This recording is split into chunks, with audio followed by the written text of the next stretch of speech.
Rahul, MT ഒരു നോക്കു കാണാനായി അദ്ദേഹത്തിന്റെ സിത്താര എന്ന വീട്ടിലേക്ക് നിരവധി പേരാണ് ഒഴുകിയെത്തുന്നത്. അദ്ദേഹത്തെ ഒരു നോക്കു കാണാൻ അന്ത്യാഞ്ജലി അർപ്പിക്കുവാനായിട്ട്.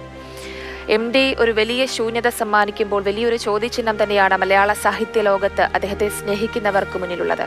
പറയൂ.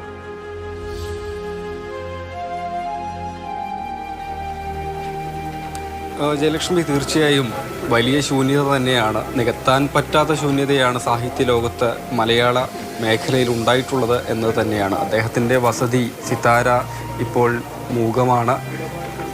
അദ്ദേഹത്തെ കാണുന്നതിന് വേണ്ടി, അവസാനമായി കാണുന്നതിന് വേണ്ടി, പ്രിയ സാഹിത്യകാരന് അന്ത്യോപചാരം അർപ്പിക്കുന്നതിന് വേണ്ടി നൂറുകണക്കിന് പേരാണ് വീട്ടിലേക്ക് ഒഴുകിയെത്തിക്കൊണ്ടേയിരിക്കുന്നത് എന്നതാണ് നമ്മൾ കണ്ടു. സാമൂഹിക സാംസ്കാരിക സാമൂഹ്യ രംഗത്തെ നിരവധി ആളുകൾ ഇതിനകം തന്നെ അദ്ദേഹത്തെ കണ്ട് വീട്ടിൽ നിന്ന് മടങ്ങിയിട്ടുണ്ട്. രാത്രി മൃതദേഹം വീട്ടിലെത്തിച്ച സമയം മുതൽ ആളുകൾ വീട്ടിലേക്ക് വന്നുകൊണ്ടേയിരിക്കുകയാണ്. ഇപ്പോഴും ആളുകൾ എത്തിക്കൊണ്ടേയിരിക്കുന്നതാണ്. വൈകിട്ട് 4 മണി വരെയാണ് സിത്താരയിൽ പൊതുദർശനം ഉണ്ടാവുക. 8 മണിയോടുകൂടി മുഖ്യമന്ത്രി MTയുടെ വസതിയിലേക്ക് എത്തി അദ്ദേഹത്തിന് അന്ത്യോപചാരം അർപ്പിക്കും. ബാക്കിയുള്ള നിരവധി ആളുകളെയും പ്രതീക്ഷിക്കുക തന്നെയാണ്. യഥാർത്ഥത്തിൽ MT പാലക്കാട് കൂടല്ലൂരിൽ ജനിച്ച അദ്ദേഹം പിന്നീട് കോഴിക്കോടുകാരനായി മാറുകയാണ് ഉണ്ടായിരുന്നത്.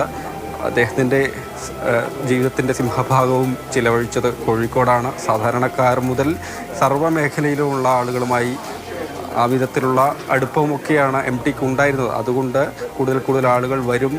ഈ നടക്കാവിൽ വലിയ രീതിയിലുള്ള നിയന്ത്രണങ്ങളും ഒരുക്കേണ്ട ഒരു സാഹചര്യം തന്നെയാണ് ഉള്ളത്. ആ വിധത്തിൽ കാര്യങ്ങൾ ചെയ്തിട്ടുണ്ടെന്നാണ് പോലീസ് പറയുന്നത്.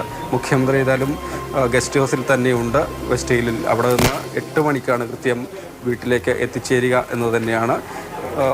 15-ാം തീയതിയാണ് അദ്ദേഹത്തെ ആരോഗ്യനില വളരെ മോശമായതിനെ തുടർന്ന് സ്വകാര്യ ആശുപത്രിയിലേക്ക് എത്തിക്കുന്നത്. പറഞ്ഞതുപോലെ തന്നെ അദ്ദേഹത്തെ ഒരു നോക്ക് കാണാനായി നിരവധി പേരാണ് വരുന്നത്. MT ഇനി ഇല്ല എന്ന് വിശ്വസിക്കാനാകാതെയാണ് നിരവധി പേർ അദ്ദേഹത്തെ കാണാനായി എത്തുന്നത് എന്നതാണ് യാഥാർത്ഥ്യം.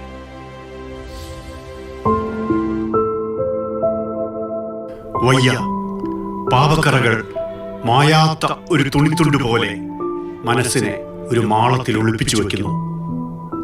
ഓർമ്മകൾ മണം പിടിച്ചെത്തി അത് മാന്തി പൊളിച്ചെടുത്ത് കടിച്ചു കീറുന്നു.